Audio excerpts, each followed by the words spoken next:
Well, g'day and welcome back to Drive Time here in sunny Las Vegas. We're going to talk about money today. The subject is wealth, how to think rich and become wealthy. By the way, what's the difference between wealthy and rich? I'll get to the 7 things that I want to cover off on today, but what's the difference first and foremost?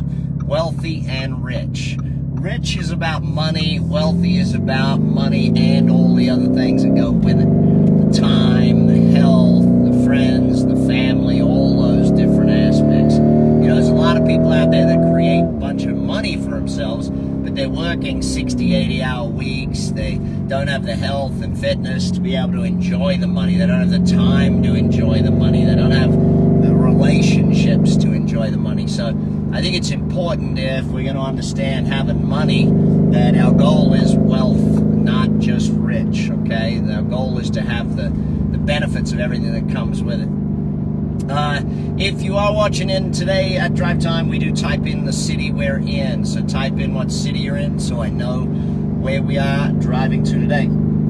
All right, 7 areas of thinking that will move us towards wealth and towards riches, all right? Number 1, and in no particular order, by the way, they're just all 7 of them, I think, are just as important as the others. Number 1 is if you read the book Think and Grow Rich, now, and I would suggest reading it probably every year, just reread that book every single year. It is absolutely the classic of beyond all classics. But the thing behind Think and Grow Rich is the title. If you think rich, you will grow into being rich. You have to grow into it. You can't just have riches bestowed upon you. You have to grow into wealth. It's like any goal that you set, you have to grow into it. So you become rich, meaning you learn the wealth habits, you learn the skills. If you're no good, the second point today is if you're no good with a small amount of money, don't expect to be blessed with a large amount of money. If you don't treat money with respect when you're making 50 grand a year, there's no way you're going to have respect for money that's going to allow you to get 500 grand a year or 5 million a year or 50 million a year, whatever the number. So you need to treat money with the level of respect that it deserves. So even if you're making 50 grand a year, you still need to be saving some, you still need to be investing some, you still need to be tithing some, you still need to be managing your money well. You don't want to be out there doing stupid stuff with 50 grand thinking, well, once I get rich, then I'll take care of investing and all those sorts of things. No. So that brings me to the 3rd point. You don't need to be rich to invest, but you need to invest to be rich. Okay, you cannot build wealth by working. Working brings in income, and that's phase 1 of money. So phase 1 of money is to make money. Phase 2 of money is to manage that money and turn it into wealth. So in the beginning, you work for money. That's your role. Your job is to work for money. And then your second role is to get the money working for you. So your job is not to make enough to pay the bills. Your job is to make enough so that you have excess money to invest. That's why when people are making 100 grand a year, they're never going to build real wealth because they don't have enough to invest. 100 grand a year pays the bills. It doesn't actually make it. You got to learn how to make $250,000, $500,000, $1 million a year. And that's why I teach business. If you're not on my 30X programs, you need to jump on them immediately. If you haven't read all my books, all 17 of them, not just a few, get on the books immediately. But understanding the simple fact of your ability to grow into wealth is very simple. But first you grow the ability to make the money, then you grow the ability to manage the money. Once you're making $1 million a year, you can easily be investing $500,000 a year. You know, I teach it to my kids, I teach it to everybody, that you want to be investing 50 cents on the dollar of what you make. That's right, you want to be investing half of what you make, not 10% of what you make. You want to be investing half of what you make. And people will always like, well, I can't live on half of what I make. Great, then make more. study how to make more, get better at marketing, better at sales, better at leadership, better at management, better at building a business. And if you're better at building a business, then everything else falls into place. So it's not a complex thing that we're looking at here.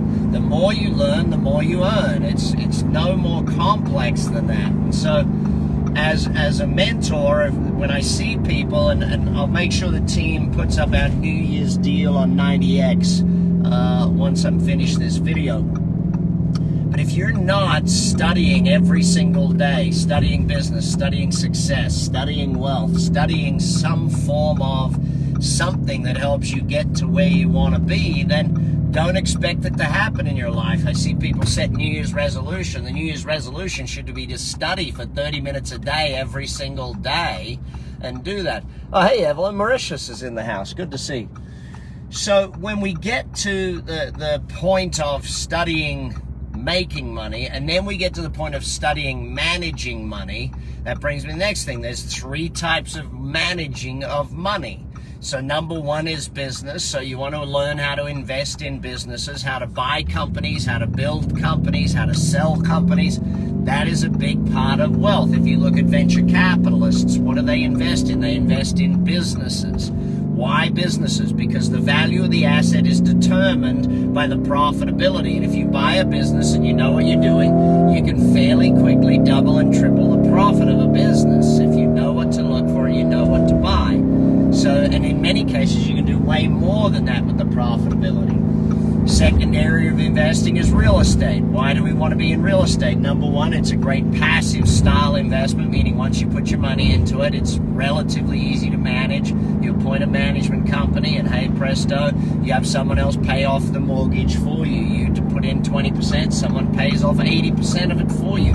That one point there is the reason why real estate is the best investment that you could possibly make.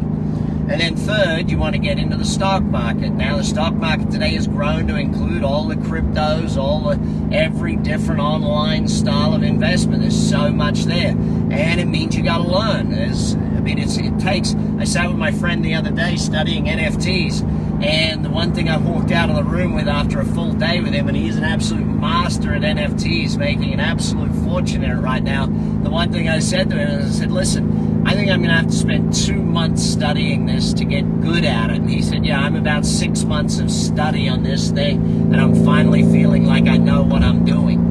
So, there's all different businesses and all different investment styles out there you got to pick. And this is the next point when it comes to thinking rich. Pick your niche.